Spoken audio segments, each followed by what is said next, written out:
Gravação iniciada. Hoje é dia 12 de março de 2024. Declaro aberta a sessão da segunda Câmara Julgadora do Tribunal de Impostos e Taxas. Na composição da Câmara, a composição titular: vice-presidente Dr. Argos Gregório, Daniela Gonçalves, Samuel Magro. Pela representação fiscal, substituindo Tabir Macedo, Sinara Moraes. Seja bem-vinda, Sinara. Nós temos Muito obrigada, doutor. Obrigado. Nós temos 4 processos em pauta. Aqui nós temos uma sustentação oral pela Coloplast do Brasil Limitada, o Dr. Pedro Chiacchio Martim. Doutor Pedro, a relatora, a doutora Daniela, pediu para tirar de pauta. Então, eu vou deferir a retirada de pauta e, em seguida, na próxima oportunidade, então, o processo será colocado em pauta. É só acompanhar a inclusão em pauta do processo, para que a gente possa fazer o julgamento, tá bom? Tá ótimo. Muito entrando obrigado. Aqui Bom dia a todos. Obrigado.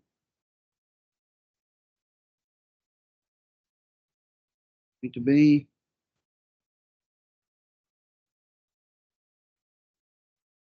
Bem, Daniela, então o processo foi devolvido para a pauta.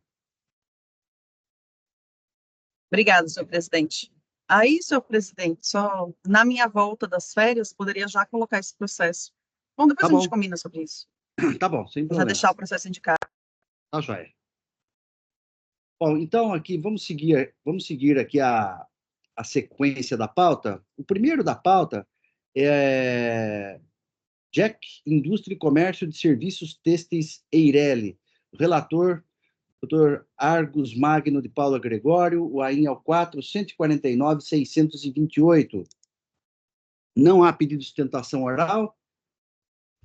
Só vou registrar aqui a ausência da parte.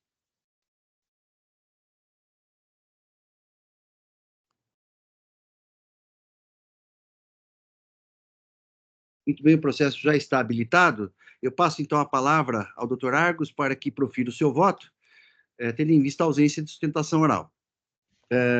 Dr. Argos, com a palavra. Presidente, bom dia a todos. Cumprimento meus colegas, Dr. Samuel Magro, doutora Daniela Nogueira.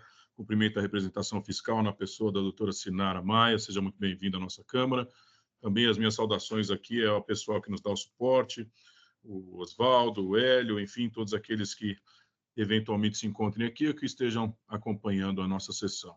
Presidente, eu vou só, se me permitir, editar aqui o relato, mas eu já anuncio, esse processo é um processo relativamente simples, em que a autuada teve contra si lavrada um auto de infração em que foram ali apontadas 6 infrações, né?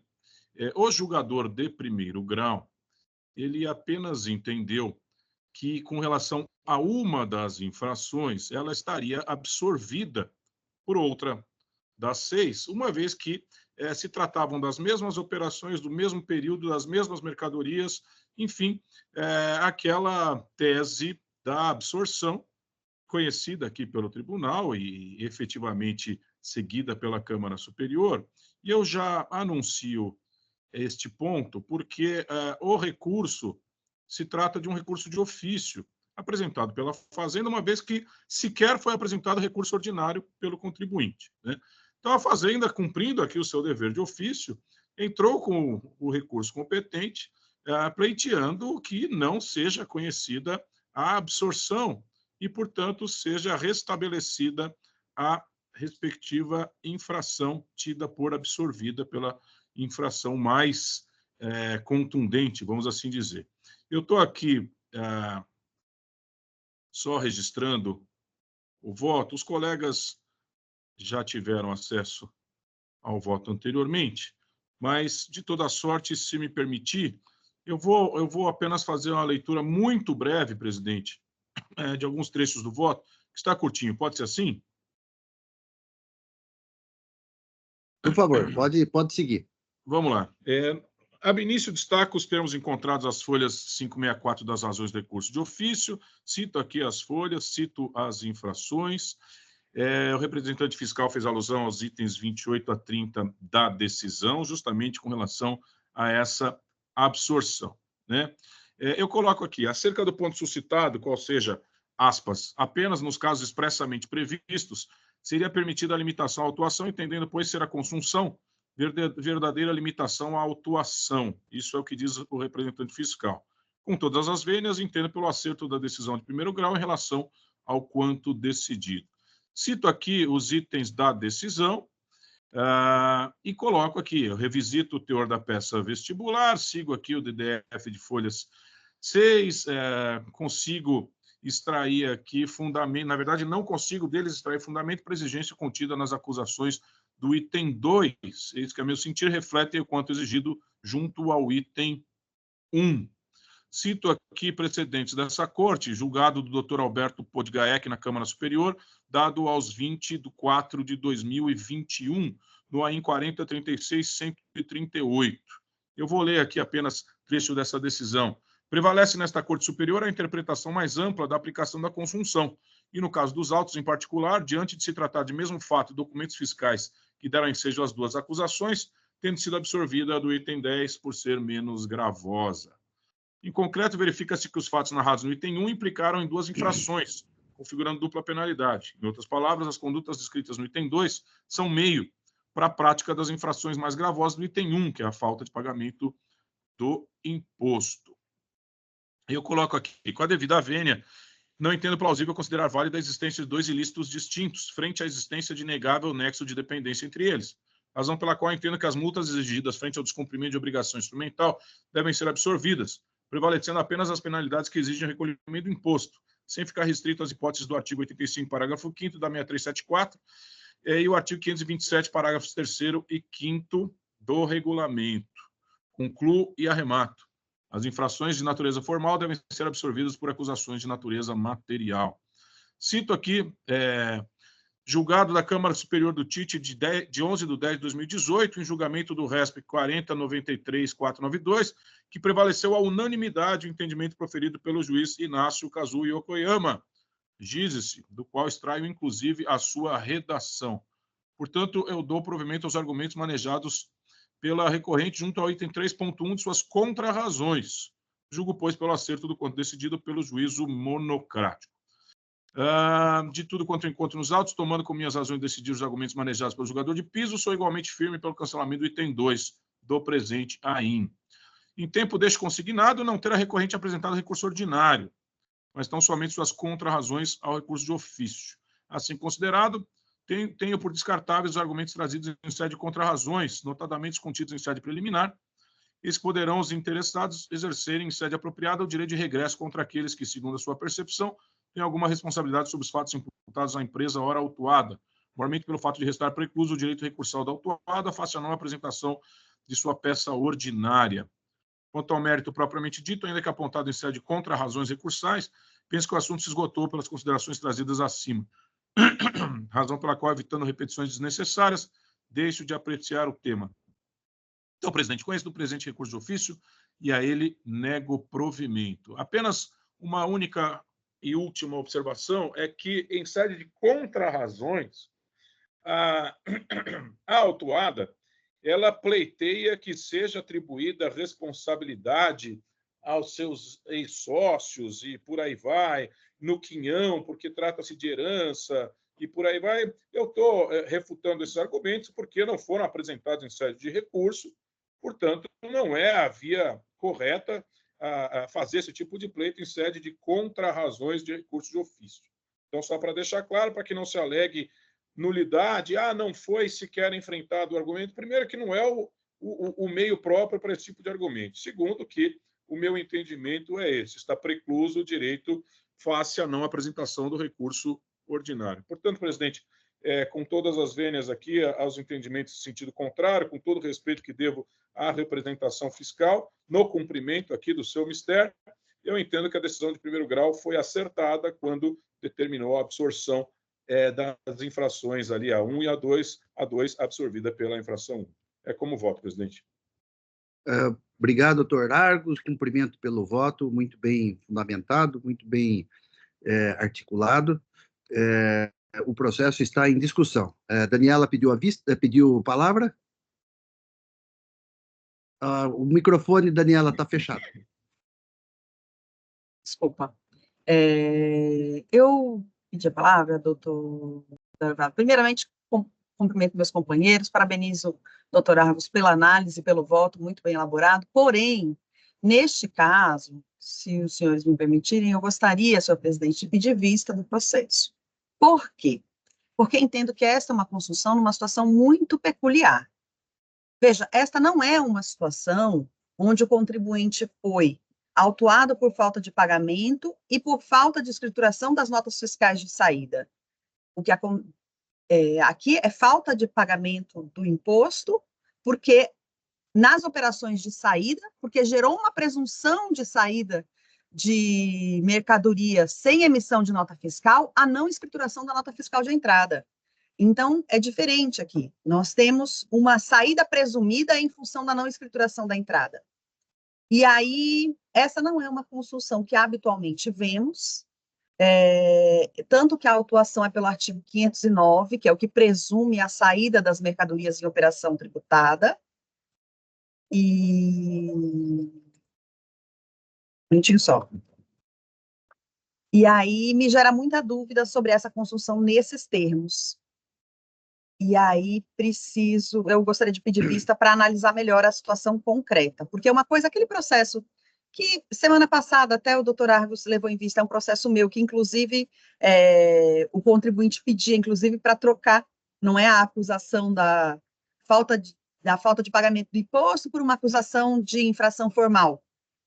Né? E aí, naquela oportunidade, até conversamos sobre essa situação concreta. Tipo, olha, mas aqui é uma escrituração de nota fiscal de saída, com a falta de pagamento do imposto, isso só gera a autuação de falta de pagamento do imposto. Não é o caso. Aqui é uma falta de escrituração de documento fiscal de entrada que gerou a presunção de falta de pagamento de imposto na saída. Ele não está cobrando o imposto na entrada das mercadorias. Esta não é uma situação onde se tributa na entrada. E aí me gera muita dúvida essa construção nesses termos, e eu gostaria de pedir vista para analisar com calma a matéria. Ok, Daniela, o doutor Argos pediu a palavra? Não, presidente, é só para deixar, talvez aí como argumento subsidiário, a própria análise da doutora Daniela, a infração, as infringências da autuação número 1, é artigo 58, artigo 87 e 250-A. Na verdade, o que se fala de presume-se a ocorrência está na descrição da infração, dizendo, olha, presume-se a ocorrência da omissão de receitas decorrendo do não registro de notas fiscais de entrada. A infração em si não é essa presunção da ocorrência de omissão de receita. Esta não é a infração. Portanto, só deixando claro, a infringência são os artigos 58, 87 e 250-A. E a da infração 2 é 214, artigo 250-A do mesmo. Por isso, essa interpretação do julgador de primeiro grau, dizendo, não, isso aqui uma coisa absorve a outra. E essa é a minha interpretação. Então, só deixando claro que a infração número 1 não é a infração do 509. Não é aquilo que foi imputado ao contribuinte. Não é, olha, veja só, há uma infração que é efetivamente a infração do 509. Não é isso. Tá? Então, imagino que esse seja um argumento subsidiário que vai na linha do entendimento do juízo de primeiro grau. Tá? Então, só para como complemento, como mais um argumento aqui para ser apreciado pela doutora Daniela. Eu sempre acho muito salutar o pedido de vista com um contraponto, né? Não necessariamente venha um contraponto, mas inicialmente a ideia é sempre um contraponto, um segundo sentido para a interpretação do caso concreto. Portanto, a minha observação aqui é apenas a título de complemento, talvez para trazer mais aí subsídios para a doutora Daniela na sua análise. Não, eu entendi, doutor Argos, e agradeço as observações. Eu entendi, eu li a acusação, li a descrição da acusação, e justamente porque foi feita Usando esta técnica e esta forma, eu gostaria de olhar os autos com calma, ver o relatório circunstanciado e entender toda a complexidade da autuação e, então, chegar a uma conclusão. Confesso que me gera um desconforto essa construção nesses termos de uma autuação de falta de pagamento na entrada, uma vez que não há tributação na entrada deste tipo de mercadoria. Então, pelo 509, é a presunção de saída, e ele escreve, e aí eu gostaria de entender exatamente e analisar com calma a situação dos autos. Por isso o pedido, mas entendo, eu observei exatamente o que o doutor Argos colocou. Pela ordem aqui, a Sinara, pela representação fiscal, pediu a palavra, depois eu abro a palavra para o Samuel. Bom dia a todos. Eu concordo com a doutora Daniela, a infração do item 1 claramente foi diferença apontada em levantamento fiscal, com base no 509A, por não ter sido escriturado no livro de registro de entrada as notas fiscais de entrada de mercadoria. E não é possível, o entendimento da representação fiscal é que não é possível a absorção dessa infração do item 2 de falta de escrituração, porque os momentos, inclusive, são distintos e é possível cometer as infrações independentemente.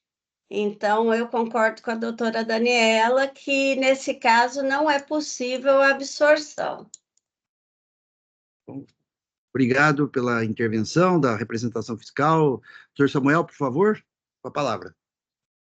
Bom, antes de mais nada, bom dia aos meus colegas, representação fiscal. E antes de eu me manifestar sobre o processo, eu pediria ao senhor presidente se já puder liberar o meu processo depois, para que eu já possa... Já liberei. Já? Está habilitado para registro. Tá ótimo, obrigado. Eu não tinha olhado, a hora que eu olhei não estava ainda, mas vamos lá. Eu acho excelente que a doutora Daniela tire em vista, até para trazer uma outra visão, uma outra leitura do fato aí, a gente sempre aprende muito nessa Câmara, mas nesse momento, sim, eu concordo plenamente com o doutor Argos, né?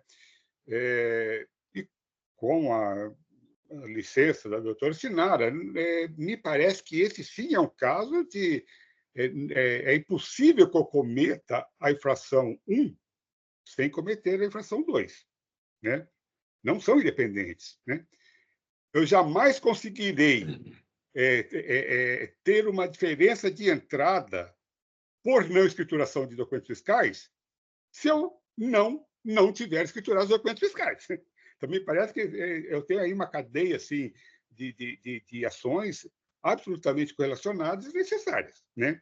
Ou seja, para mim, o item 2, né, foi a conduta para alcançar o não, né, a ocultação de receita que foi cobrada no item 1. Né? Eu só tomei o cuidado, quando o doutor Argos mandou o voto, de olhar o seguinte, que muitas vezes os conjuntos, o conjunto de notas fiscais não é coincidente. Né? Então, eu tomei esse cuidado, olhei se não, todas as notas do item 2 estão incluídas no item 1.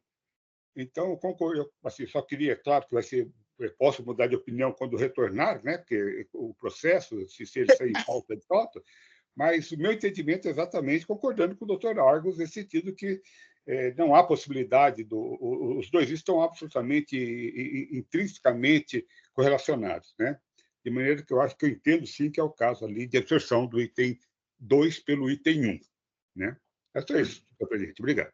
Obrigado pela intervenção, Samuel. Eu, como presidente, eu sempre procuro falar por último, né? Até por determinação regimental, né? Mas eu também, na linha do que o Samuel disse, eu acompanhei essa jurisprudência quando eu estava na Superior. Essa jurisprudência teve uma atenção especial da Superior quando eu estava lá, e realmente um dos elementos mais importantes para a consunção se tratando do mesmo período, não necessariamente, mas das mesmas notas fiscais. Quer dizer, nós temos um fato que se desdobra em duas acusações fiscais e duas penalidades, né? E uma depende da outra, como o Samuel disse. Então, assim, em princípio, eu também estou tendente a acompanhar o relator, porque se tratam das mesmas notas fiscais, mesmo período, né? Então, se fossem notas fiscais incoincidentes, eu também fiz a mesma coisa, viu, Samuel? Fui nas notas fiscais para verificar se eram as mesmas, né? Se não fosse, claro que não é caso de consunção. Mas mas é importante aqui trazer aqui a gente ouvir aqui a doutora Daniela, né? A posição dela, ela vai analisar melhor também, né? Pode até ser que concorde com o relator, mas é importante também a gente avaliar aí o ponto de vista da doutora Daniela para a gente amadurecer, inclusive, mais ainda o entendimento aqui da Câmara, né? Daniela, eu peço então você precisa pedir vista para eu poder deferir.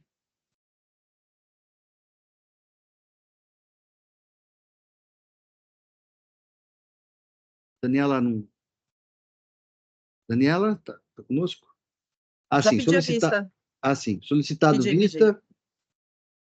Diante das ponderações da doutora Daniela, eu estou concedendo vista.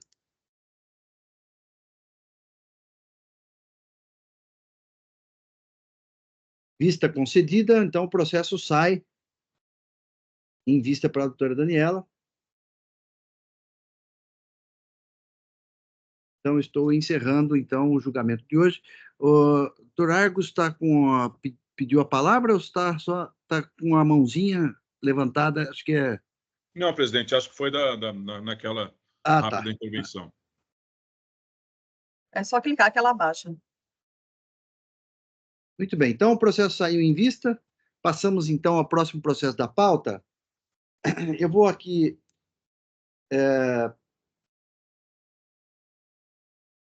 para o processo Navas e Cia Limitada, o AIN é o 5011-647. Eu sou o relator, é um recurso misto, não há pedido de sustentação oral. Eu só peço um pouquinho de paciência, que eu vou só registrar a ausência da parte e a presença da representação fiscal para fins de SO.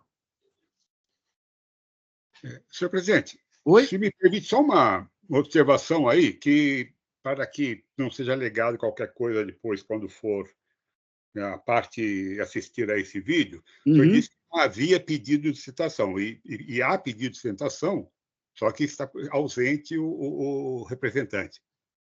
Né? Sim. Há pedido de sustentação, o senhor disse, entendeu? Aqui... Nesse processo do senhor? Sim, sim. Sim, claro. É importante...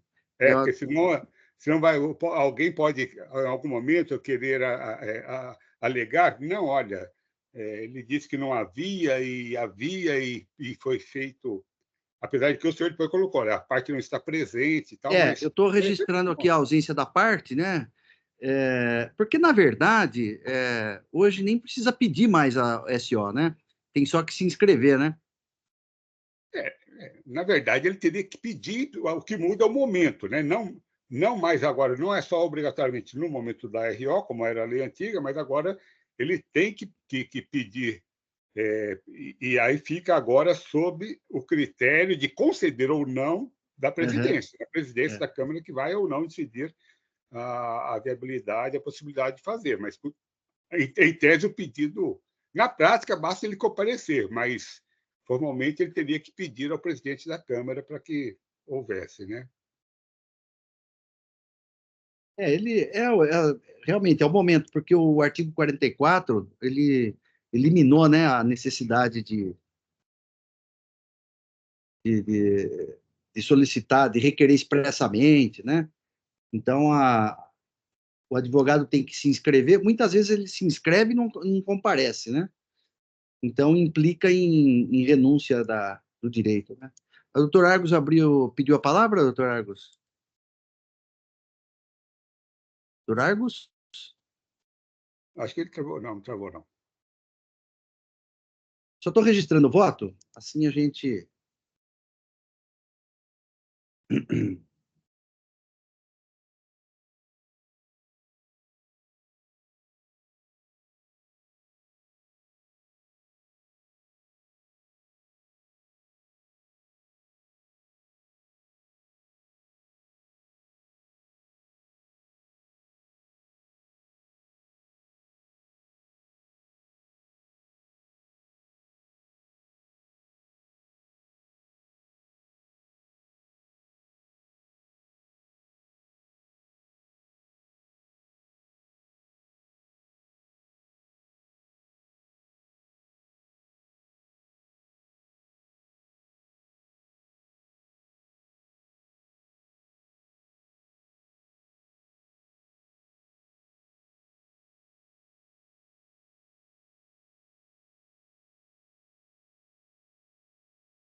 Muito bem.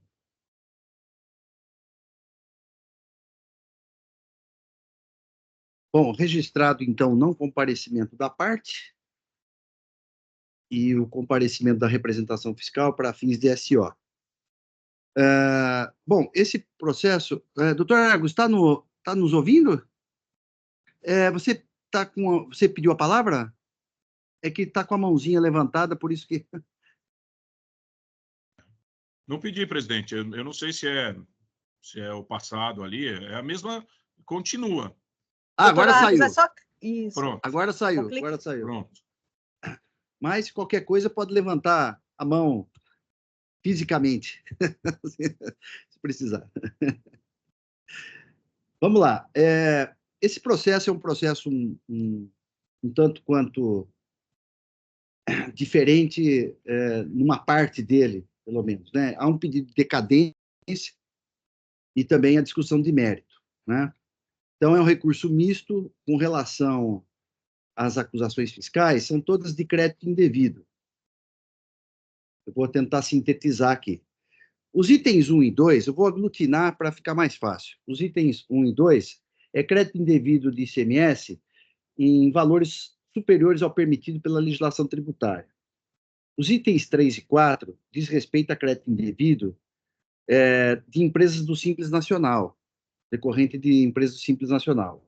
Os itens 5 e 6 é crédito indevido em lançamento de GIA de saldo credor em montante superior ao que era legítimo, né?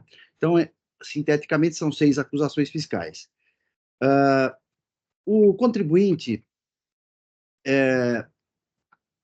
numa outra composição da Câmara, ele entrou com recurso ordinário contra a decisão de mérito, né? Na parte em que foi sucumbente, né? Então, o mérito, a decisão de primeira instância, manteve todas as acusações fiscais, né? Entendendo que as infrações restaram comprovadas. Apenas com relação aos juros, que a decisão de primeira instância aplicou a nova redação da súmula 10, né? Então, o recurso de ofício, já entrando no recurso de ofício, diz respeito à aplicação da súmula 10. Então, eu estou negando provimento ao recurso de ofício, entendendo que a decisão agiu com acerto, né? Tendo, inclusive, com um parecer favorável aqui da representação fiscal. Então, eu estou conhecendo e negando provimento ao recurso de ofício, apenas quanto aos juros, né? No caso do recurso ordinário, esse processo teve a seguinte particularidade. Em um outro AIM lavrado contra a mesma empresa em relação às mesmas acusações fiscais, os mesmos fatos, né? Não as mesmas acusações fiscais, mas os mesmos fatos, apresentou defesa, no outro AIM, apresentou defesa, houve uma intimação irregular, que não foi pelo DEC, o contribuinte acabou não recorrendo da decisão de primeira instância, transitou em julgado, e o processo e o débito acabou sendo inscrito em dívida ativa. Em seguida, o que o contribuinte fez? Ele entrou com uma ação judicial pleiteando a nulidade do processo administrativo, tendo em vista o cerceamento de defesa. Por quê? Porque a intimação ao contribuinte foi irregular. Essa ação judicial, ela acabou sendo julgada procedente, mas reconhecendo o cerceamento de defesa e anulando o crédito tributário. Muito bem. Ao anular o crédito tributário, e transitou em julgado nesse sentido, a fiscalização lavrou o outro auto de infração, que é justamente esse.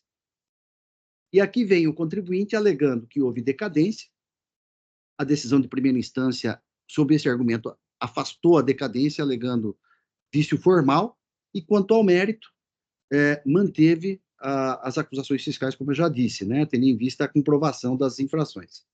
Muito bem. Então, o processo chegou aqui... Um minutinho só.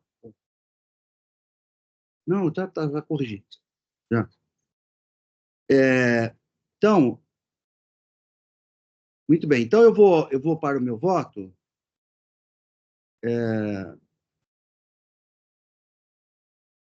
Com relação ao recurso ordinário. né?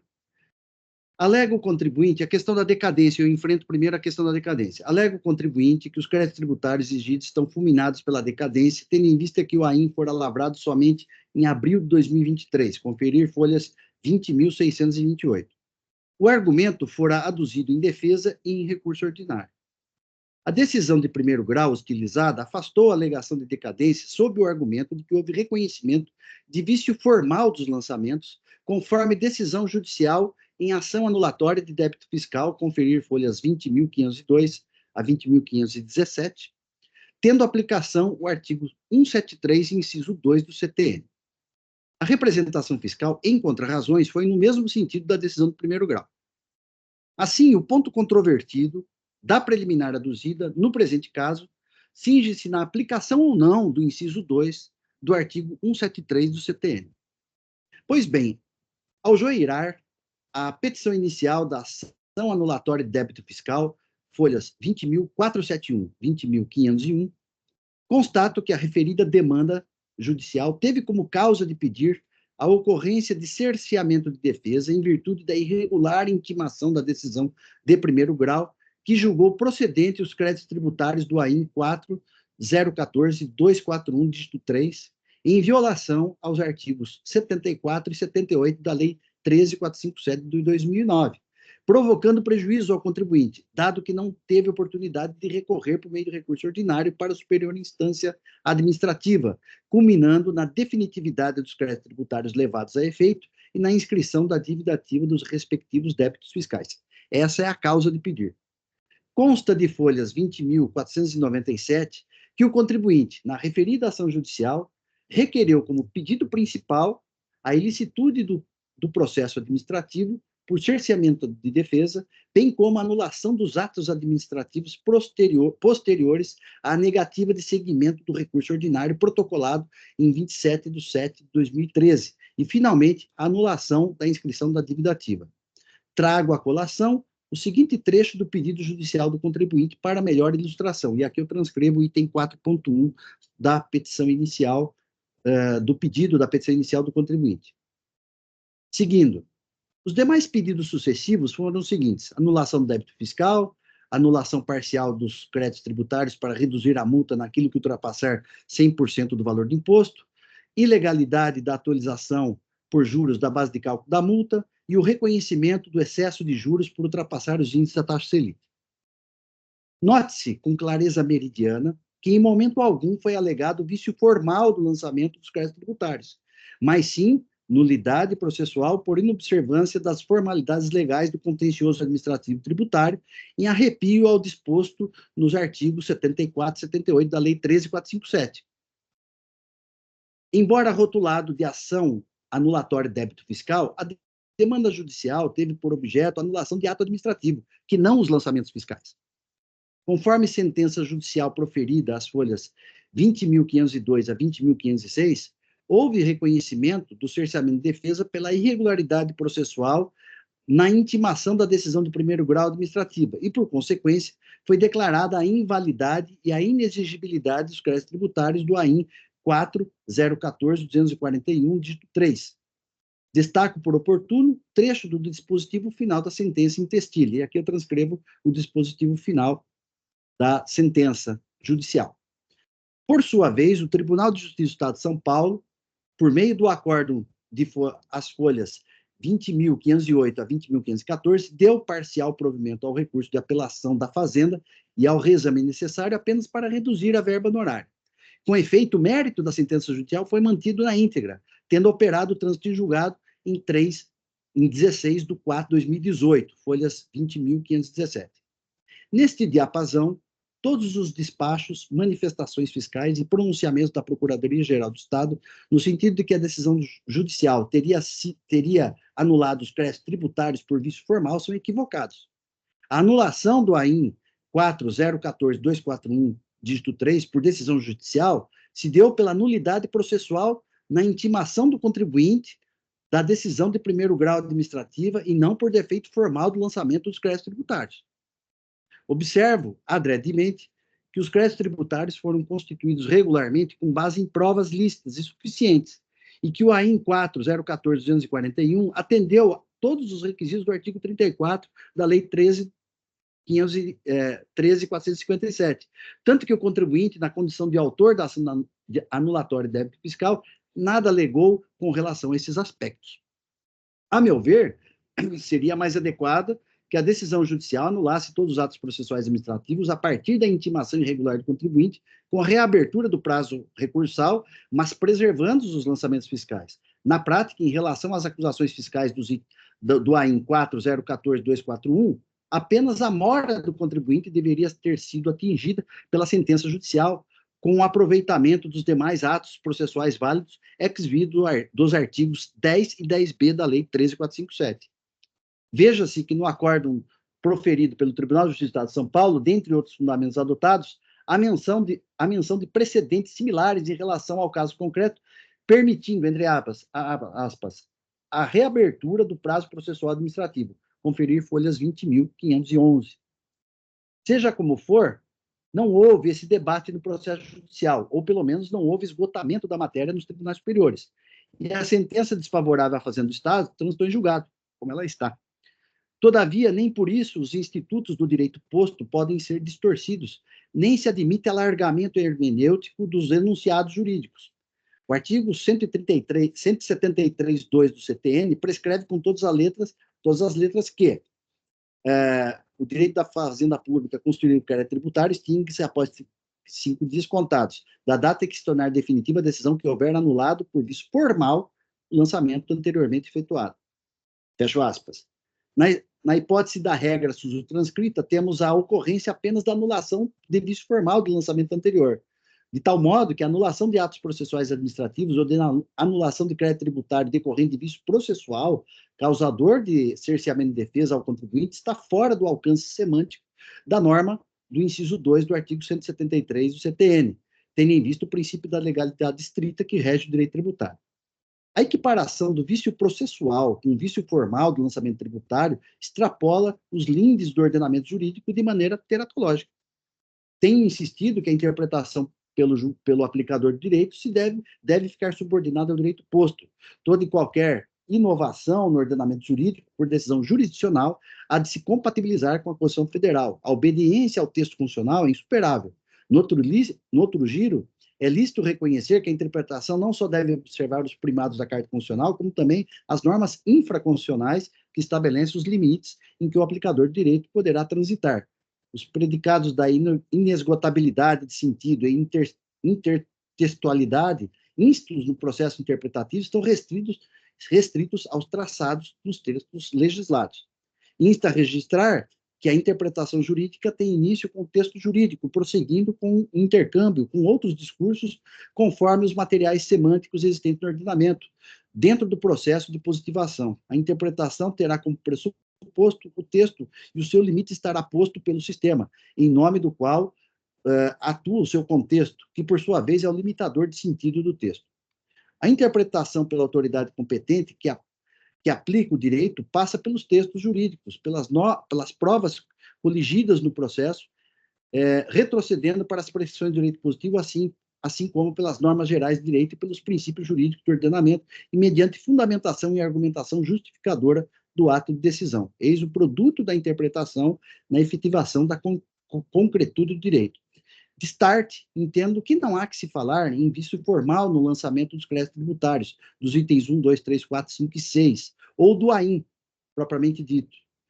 De modo que tem aplicação no presente caso o artigo 173, inciso 1 do CTN, e não o inciso 2. Partindo da premissa que não estamos diante do vício formal do lançamento do crédito tributário, mas de nulidade processual administrativa, assiste razão ao recorrente. Assim sendo, com a lavratura do novo auto de infração, considerando que as acusações fiscais se referem ao período de 31/1/2009 a 30/6/2010, conferir DDF de folhas 3/10, tendo o AIN sido lavrado em 13/4/2023, com regular notificação pessoal ao contribuinte em 14/4/2023, conferir folhas 20.523, inegável o transcurso do prazo decadencial de 5 anos, nos termos do artigo 173.1 do CTN. Em seguida, eu faço algumas considerações a respeito da contagem da decadência, da possibilidade de revisão do crédito tributário, não é? E cito aqui jurisprudência do STJ nesse sentido, né? E também esclareço que o crédito tributário ele se aperfeiçoa com a notificação ao contribuinte. Até cito aqui, com base nos artigos 8º, 9º e 35 da Lei 13.457, e, portanto, considerando a data regular da notificação deste AIM, forçoso concluir que transcorreu o quinquídio do artigo 173.1 do CTN, operando-se a decadência das acusações fiscais. Nessas circunstâncias, reconheço a decadência dos créditos tributários dos itens 1 até o 6 e acolho o pedido do apelo do particular para cancelar integralmente o AIM. Eu fui adiante aqui no meu voto e, em relação ao mérito, se vencido com relação à decadência, eu não vou ler aqui o restante do voto para não cansá-los, mas eu estou mantendo aqui no mérito, né? Não fosse a decadência, eu estaria mantendo o AIM integralmente, porque as provas dos autos confirmam e infirmam as acusações fiscais, na linha de fundamentação da decisão de primeira instância, né?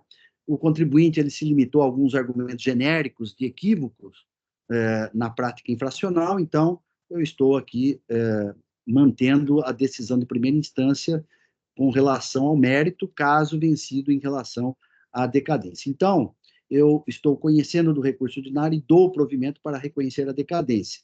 E se vencido, quanto ao mérito, nego o provimento ao recurso ordinário, né? Então, o recurso de ofício, eu preciso aqui fazer uma edição do voto, que no dispositivo final acabei, acho que não contemplando aqui o recurso de ofício. Então, eu vou fazer uma rápida edição, mas o processo está em discussão.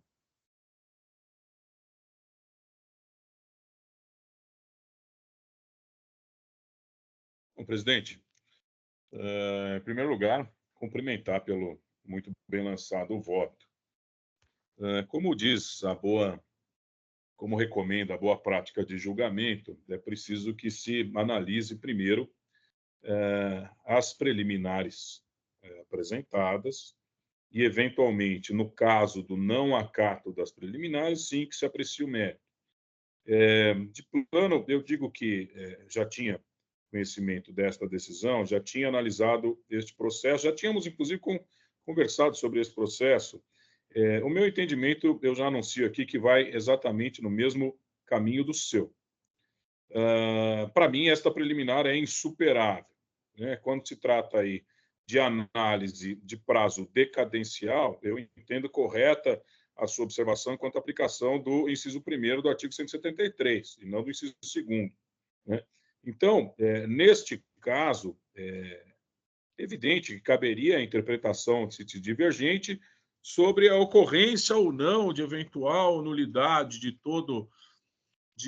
todo esse conjunto processual, tanto administrativo quanto judicial, e por aí vai.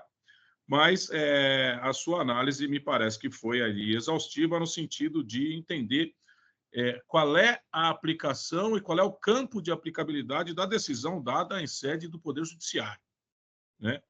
E foi evidente que salta aos olhos aqui a observação de que, em momento algum, teria sido contestado pelo próprio contribuinte alguns pontos, mas tão somente, vamos assim dizer, o caminho processual que se deu junto à esfera administrativa de tudo isso, né?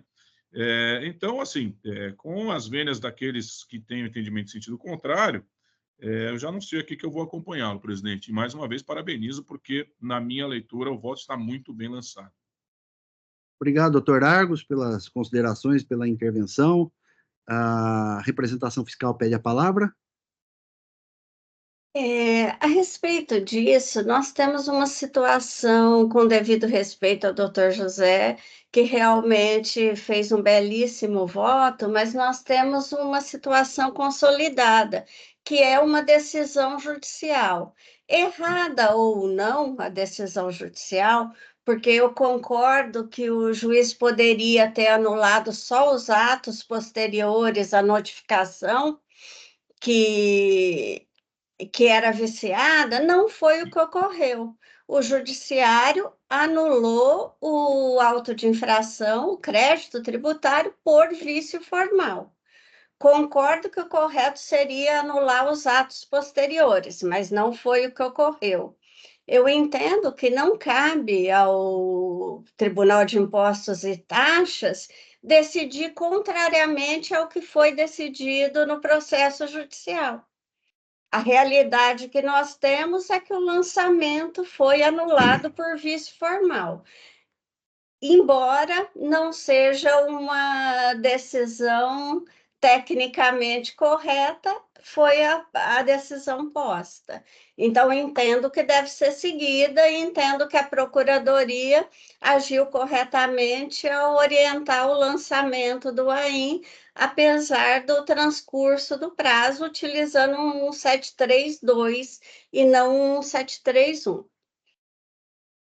Obrigado, Sinara. Sinara, quando eu peguei esse processo para analisar,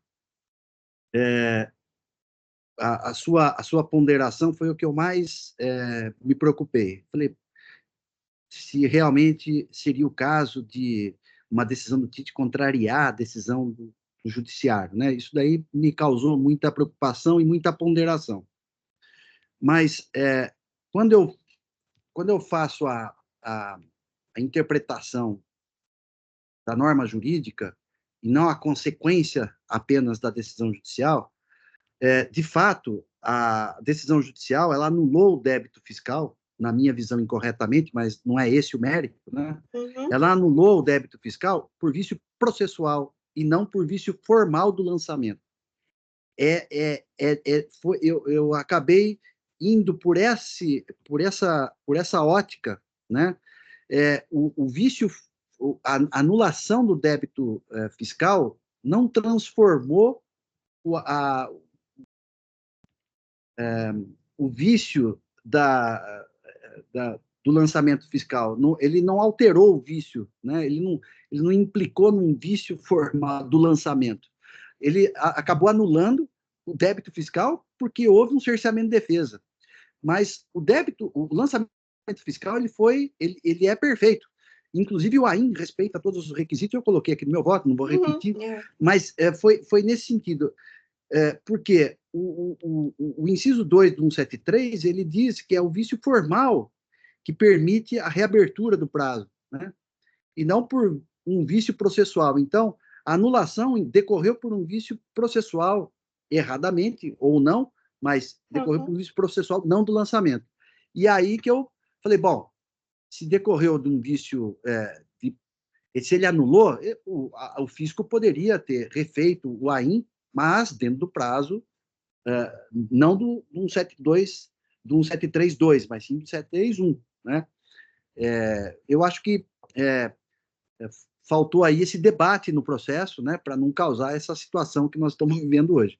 Mas foi essa interpretação que eu tive, e eu também, essa preocupação da representação foi a minha também. Mas eu acabei enxergando por outro lado, né? Mas obrigado pela intervenção, só queria justificar aí que realmente me causou muita dúvida quando eu peguei o processo e me deparei com esse caso. Presidente, desculpa. Pois não, o Samuel tinha pedido a palavra antes. Já passo para você. Eu poderia ter deixado, doutor Arcos, mas é só uma pergunta para a doutora Sinara, me permite, senhor presidente, que ela coloca que a sentença que transitou em julgado teria cancelado aí por vício formal. E eu estou lendo aqui de novo a sentença, e eu só queria saber se eu me perdi. Doutor Sinara, na sentença, há essa declaração ou é uma interpretação?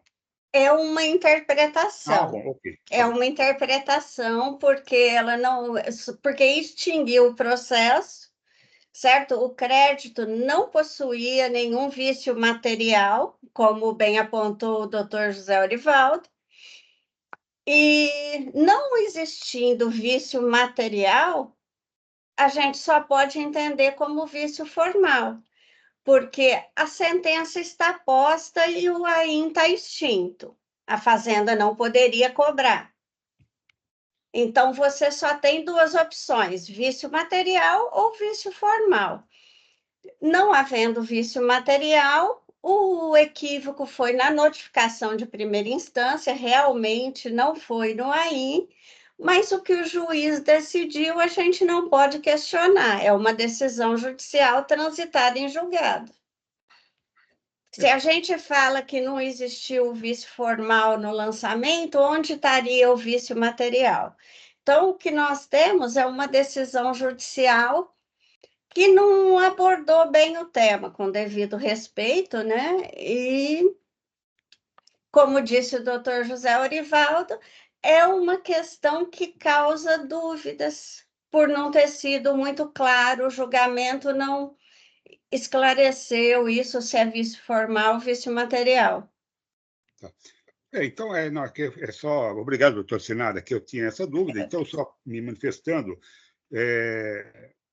obviamente, acompanhando, parabenizando o doutor Orivaldo, né, pela robustez do voto, mas eu, sim, eu vou acompanhá-lo, porque, sim, parece que aqui é unânime o entendimento de que não andou bem, né, os fundamentos jurídicos da decisão do judiciário realmente não encontramos esse fundamento, né? E só que o problema é que na esfera judicial quem fala pela Fazenda é a Procuradoria do Estado. Então ela deveria ter buscado esse entendimento lá, né? Seja pela via processual que fosse, devia ter perguntado lá ao juiz, né? A nós aqui veio, e aí está perfeita, né, a análise do doutor Orivaldo, que, olha, de fato, o lançamento não tem nenhum problema. E, aliás, é outro consenso aqui, que o lançamento não tem problema, né? Esse é outro consenso, né? Então, o lançamento original, né, não havia problema nenhum. Agora, o fato é, como a senhora colocou, olha, nós temos uma decisão judicial posta, né?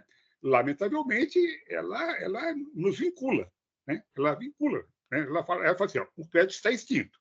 E aí a análise do doutor Orivaldo está perfeita. Olha, o crédito não tem nenhum problema, por motivos tais, que nada tem a ver com aquilo que nós estamos analisando aqui, que é o auto de infração, o crédito foi extinto. Bom, teria, né? Foi obrigação da Procuradoria de Estado, naquele momento, correr atrás. Se ela correu atrás ou não, o fato é que transitou em julgado dessa maneira, de maneira que, se ela correu atrás, ela não foi convincente também. Então, a situação que está colocada é assim, está perfeita na doutor Orivaldo. Novamente, eu parabenizo pelo voto e anuncio que vou acompanhá-lo no seu entendimento.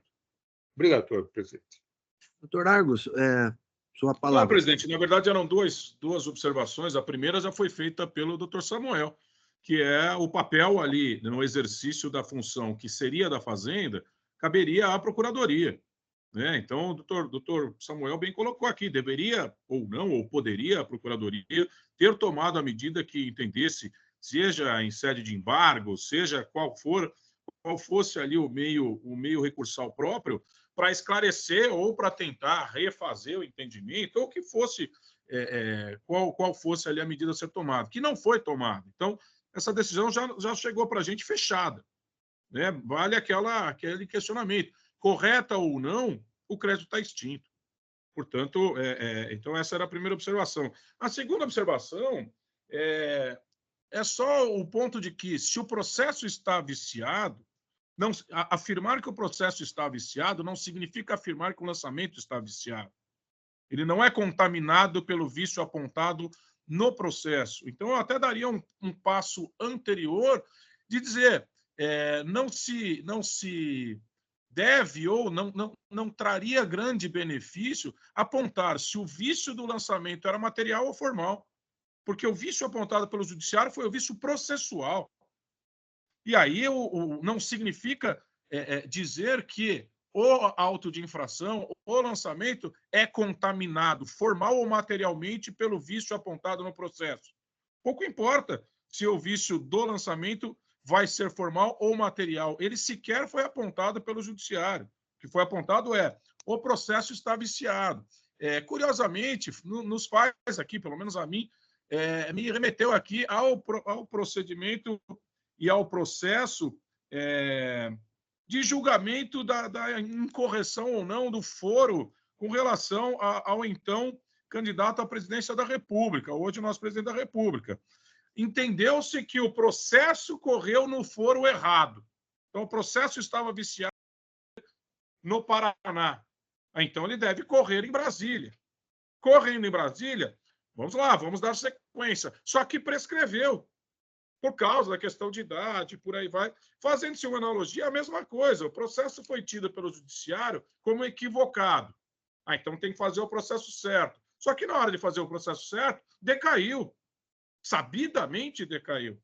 Portanto, o entendimento é o entendimento de que, olha, a despeito de que, assim, o senhor bem colocou, presidente, de que no mérito provavelmente não caberia, não assistiria a razão ao contribuinte, a questão está fechada e já veio fechada.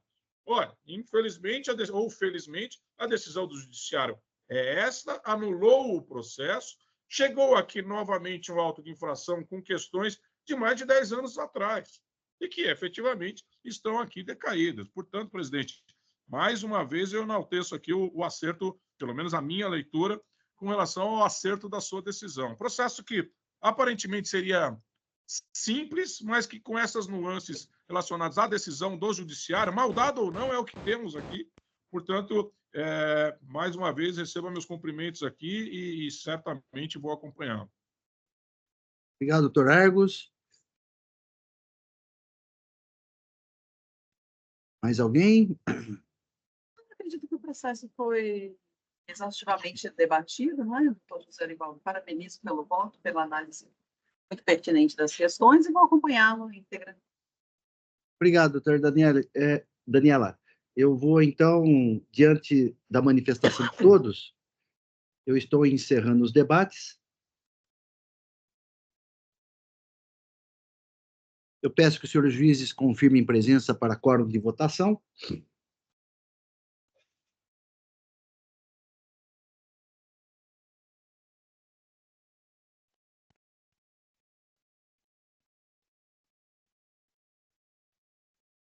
Todos confirmados. Processo em votação.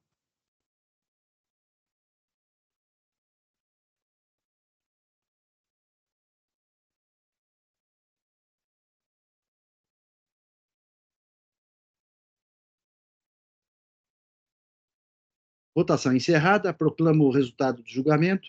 Recurso de ofício conhecido e negado provimento. Recurso ordinário conhecido e dado provimento para cancelar o AIM em razão da decadência à unanimidade.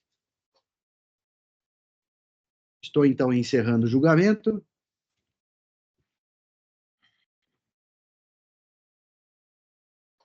Passamos, então, ao próximo processo da pauta. É o último de hoje. Gran Premiata, o AIM ao 5011-799. O relator, Dr. Samuel de Oliveira Magro. Não há sustentação oral, né, pela ausência da parte. Eu vou gravar aqui a ausência. Registrada a ausência. Passo a palavra, então, ao ilustre relator para proferir o seu voto. Muito bem, obrigado, senhor presidente. Com a sua licença, na verdade, como o senhor já teve acesso ao voto, eu vou apenas explicar o voto, né, que ele é um pouco extenso, e a matéria, assim, é uma matéria bastante conhecida, então vou me ater aqui muito à questão das provas que foram juntadas aos autos. A acusação é de crédito indevido, porque é fundamentado em documentos tidos por inidôneos.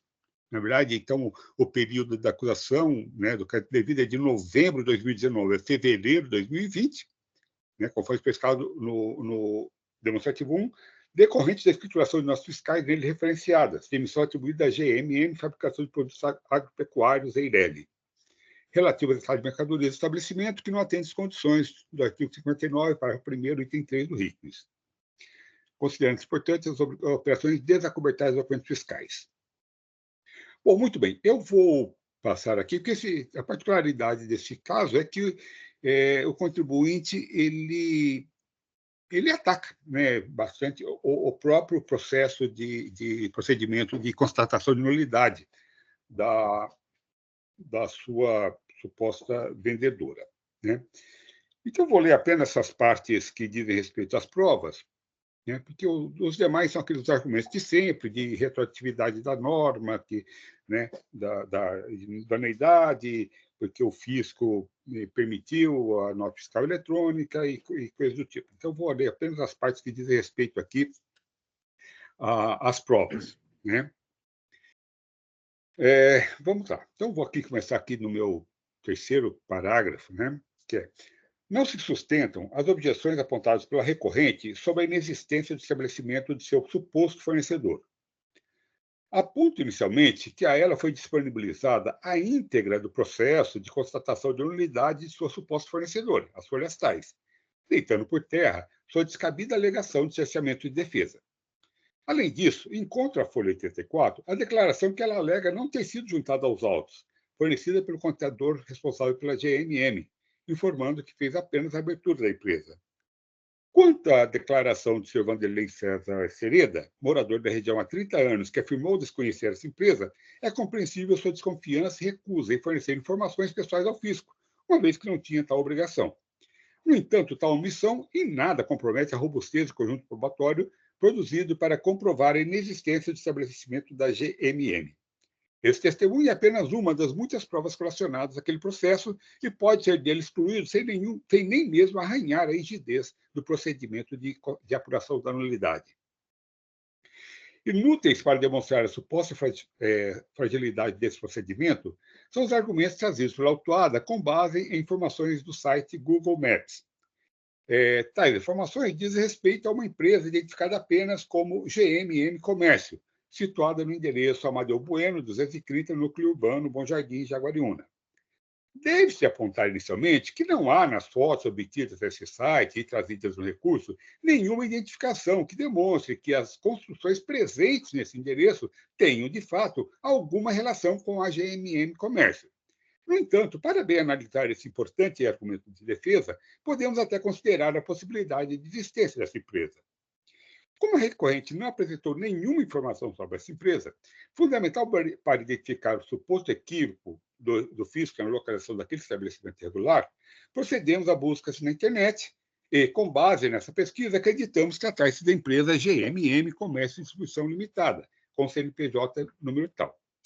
De plano, se verifica que a razão social dessa empresa é distinta da denominação da GMM Fabricação de Produtos Agropecuários, e o único elemento que correlaciona as duas são as 3 letras GMM, presente em ambas.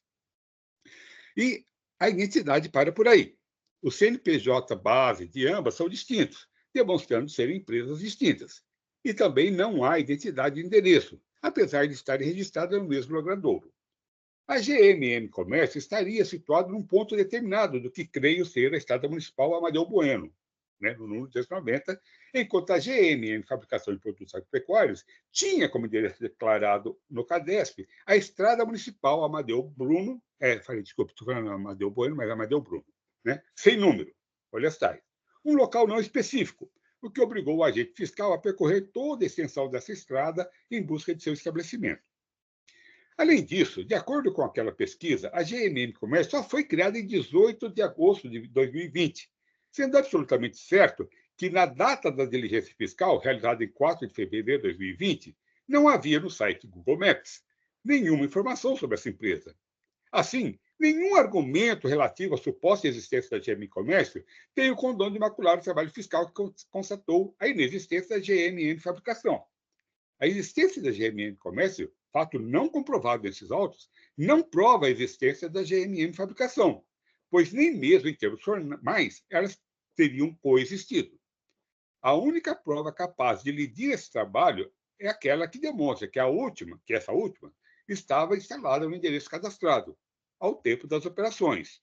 Mas disso a autuada não trouxe nem mesmo indício aos autos. Por fim, equivoca a recorrente ao afirmar que sequer há identidade entre as fotos constantes no site do Google Maps com as fotos que instruíram o PCN, que declarou inidôneas à documentação fiscal da empresa GNM Fabricação. É óbvio que... E continuou, né? Isso foi o que ele disse. E continuou. É óbvio que elas não são idênticas, pois a paisagem retratada sofreu alterações ao longo dos 19 meses que separam as duas fotos no mesmo local. Mas é possível identificar as fotografias tiradas pelo agente fiscal em 4 de fevereiro de 2020 nas imagens do aplicativo, produzidas em setembro de 2021. Nesse se pode observar a placa. Pode-se observar que a placa, uma determinada placa que tem lá, mostrada na fotografia da folha 80, foi removida e que a estrada que leva a Bom Jardim foi asfaltada. Também já havia sido removida, na imagem do Google Maps, a placa relativa à obra de pavimentação, mostrada na fotografia da folha 82. Dúvidas não me restam que a autoridade fiscal percorreu a estrada municipal Amadeu Bruno na procura de estabelecimento da GNM. No caso de análise, o fisco esgotou todos os meios para a localização do contribuinte irregular, além de percorrer todo o logradouro declarado no cadastro em busca do estabelecimento, como visto acima. Realizou diligência em outra empresa do mesmo titular, bem como em seu endereço residencial, além de tentar contato telefônico com ele. Todas essas tentativas restaram infrutíferas, pois os telefones cadastrados estavam inativos e não existia residência nenhuma no endereço informado ao fisco. Note que essas tentativas frustradas se deram em um momento de suposta plena atividade da empresa. A espancar qualquer dúvida de que se poderia ter sobre a inexistência da empresa, está o fato de ela não ter se insurgido contra a suspensão de sua inscrição estadual, que impediu de emitir documentos fiscais e vender regularmente seus produtos. Também no processo de cassação da inscrição, apesar de regularmente notificada, a suposta vendedora se manteve silente. É certo que nenhuma empresa regular se manteria inerte diante de tão grave ameaça à sua atividade. Então, senhores, essa é uma primeira análise que eu faço, apenas das provas que dizem respeito à constatação de nulidade, né? Que foi um trabalho muito bem feito, muito robusto, e muito bem atacado pelo contribuinte, no entanto, com um argumento sem nenhum sentido, né? E essa é a análise que eu faço, né, desse primeiro conjunto de provas. O segundo conjunto de provas vai dizer respeito, então, à suposta relação comercial, né, provas de pagamentos e tudo mais, que eu vou ler esses parágrafos também, né? Bom, constituídas as provas de que as operações não se realizaram como informadas pela recorrente, caberia a ela contestá-las, trazendo aos autos provas outras a confrontá-las. Ela juntou aos autos e-mails, cartas de cessão de créditos e cópias de comprovantes de pagamentos de títulos, com as quais tenta comprovar a regularidade de pagamento das operações em tela. Embora não tenha efetuado consulta ao Sintegra, tal providência pode ser dispensada, pois documentos inidôneos são notas fiscais eletrônicas. Portanto, a regularidade formal estaria atestada, né?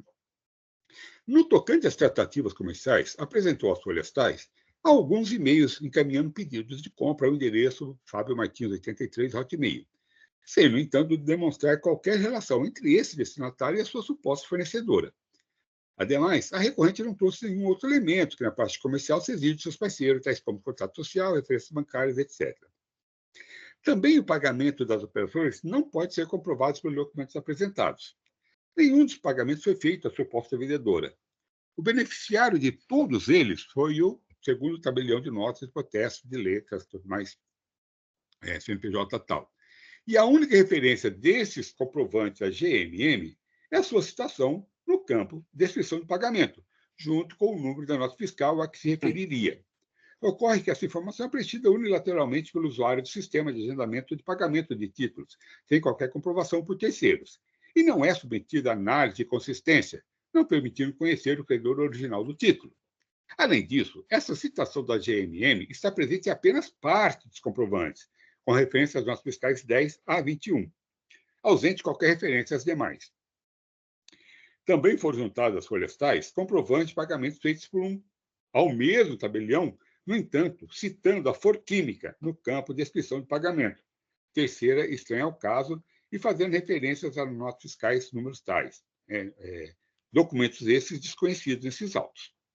A recorrente justifica os pagamentos ao cartório ao protesto das duplicatas cujos créditos foram cedidos à Bela Vista Factory e, para comprovar esse fato, juntou as cartas de cessão de créditos. Tais documentos, no entanto, de tão inconsistentes, não merecem fé.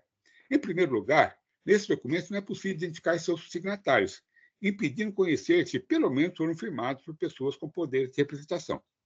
Em segundo lugar, parte dessas sessões foram feitas pela Forquímica Produtos Básicos Limitada, empresa estranha às operações, em documentos que apresentam o CNPJ dessa empresa no campo da assinatura, mas o de outra empresa, a ATL, Comércio e Gordura Animal, no corpo do texto. Em terceiro lugar, nas cartas de emissão atribuídas à GMM, as folhas tais, é possível identificar 3 assinaturas distintas, o que, de acordo com a ficha cadastral da JUSESP, juntada pela autora das folhas tais, contraria o disposto no contrato social da empresa. Neste, somente o senhor Guilherme Martins Montagnier, único titular da empresa, tem poder de representação. Ao contrário do que sugere a recorrente, não é possível estabelecer nenhuma relação entre as 3 empresas citadas na carta de cessão. Apesar de sobrenome em comum sugerir algum grau de parentesco, o senhor Luiz Carlos Montagnier, um dos sócios da Forquímica e da TL, não tem participação na GMM, cujo único titular é o senhor Guilherme. Esse, por sua vez, não participa daquelas duas sociedades. Nenhuma justificativa há para a alegada ingerência da Forquímica nos negócios da GMM. Ademais, merece apontamento o fato de que as inscrições das 3 empresas foram cassadas pelo fisco devido à constatação de fraudes. O que se conclui de análise do conjunto probatório produzido nestes autos é que não foi trazido o único documento que comprova o pagamento da empresa supostamente vendedora. A prova de pagamento das mercadorias, fundamental em processo envolvendo contribuintes inidôneos, não foi produzida pela autuada. Um ponto relevante a ser observado é que a autuada foi praticamente a única cliente da suposta fornecedora. Apenas uma nota fiscal emitida por ela teve outro destinatário.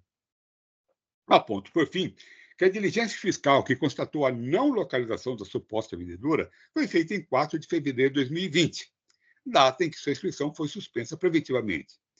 Vê-se que tal ato foi contemporâneo às operações aqui discutidas, ocorridas até poucas horas antes, né? Porque a última nota fiscal autuada é nessa mesma data. E se deu em um momento de relação comercial plenamente ativa entre a autuada e a GMM, interrompida, ao que parece, pela suspensão da inscrição estadual.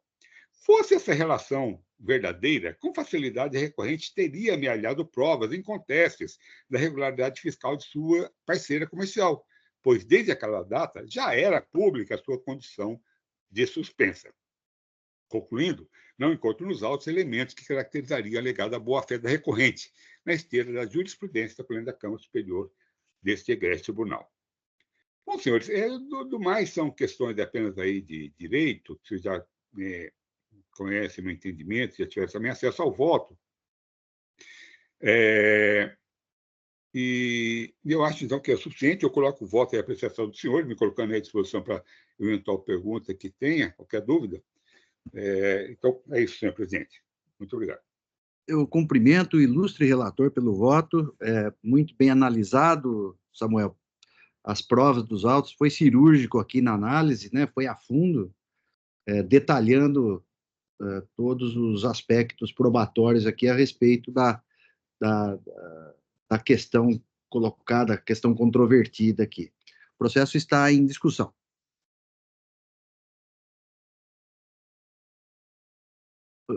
O microfone está fechado, doutor Arcos. Acabei de ver. Obrigado, presidente. Eu cumprimento o doutor Samuel. Eu tenho ali, sempre meu entendimento pessoal, que a apreciação das provas, ela vai se dar de maneira pessoal e no que diz respeito ao livre convencimento do juízo, né? Neste caso aqui em particular, me chama a atenção, especialmente, a questão do pagamento, né? Por muitas vezes eu divirjo de entendimento dos meus colegas no que diz respeito ao pagamento, por exemplo, via CISPAG ou via qualquer outro tipo de pagamento, muitas vezes fechando o kit, quer dizer, fechando a equação numérica da operação com a nota, com o pagamento, normalmente eu aceito esse tipo de pagamento, a comprovação, sabendo que existe divergência aqui entre muitos dos meus colegas. Muito bem. No caso em particular, não me parece que é o que se constata, né? Quando você tem pagamentos feitos pela factoring, usualmente eu já cuidei de um sem número de casos nesse sentido, se junta o contrato com a factoring, a descrição daquilo que diz respeito ao que está sendo pago, se juntam todos os documentos para isso, tem as assinaturas, o reconhecimento das assinaturas, eventualmente uma ata notarial descrevendo tudo isso. Não é o que consta aqui destes autos, né? Eu acho que a observação do Dr. Samuel do processo foi muito precisa, né? Então, não tendo sido comprovado, pelo menos a contento, na minha análise, não tendo sido comprovado o pagamento, já resta não preenchidos os requisitos obrigatórios para o reconhecimento da boa-fé da contribuinte. Independente aí de se integra ou não, também acho que muitas vezes acho que é dispensável, quando se tem todo o resto, o se integra seria mera formalidade. Os e-mails aqui, sempre a gente lida com esse tipo de problema, um e-mail hotmail, um negócio mais genérico ali que realmente não consegue comprovar a ligação daquele e-mail com a empresa, seja aquela que remeteu o e-mail, seja a destinatária, enfim, por todas as razões aqui trazidas pelo muito bem lançado voto do Dr. Samuel, eu vou acompanhá-lo, presidente. Obrigado pela intervenção, doutor Argos. Mais alguém?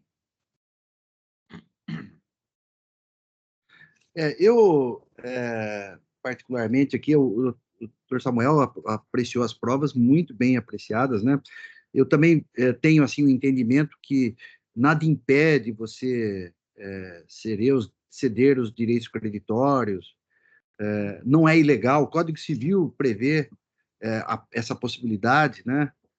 Artigo 200 e alguma coisa, 236, se não me engano, eu não lembro agora o número certo, mas isso depende do caso concreto e do conjunto probatório, da circunstância, do contexto, para você aceitar ou não determinadas provas que não sejam aquelas ipsis literis, né, que pagou certinho, né? Mas aqui o caso realmente, a análise aqui do Samuel foi muito bem feita, eu também estou acompanhando. Sem mais delongas, né? Muito bem, diante da intervenção de todos, eu estou encerrando os debates. Eu peço que os senhores juízes confirmem presença para quórum de votação.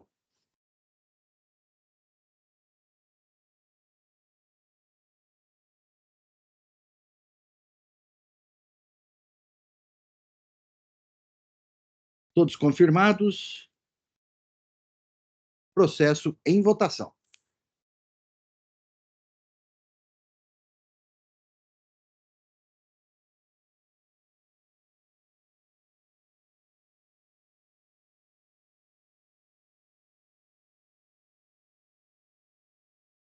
Votação encerrada. Proclamo o resultado do julgamento.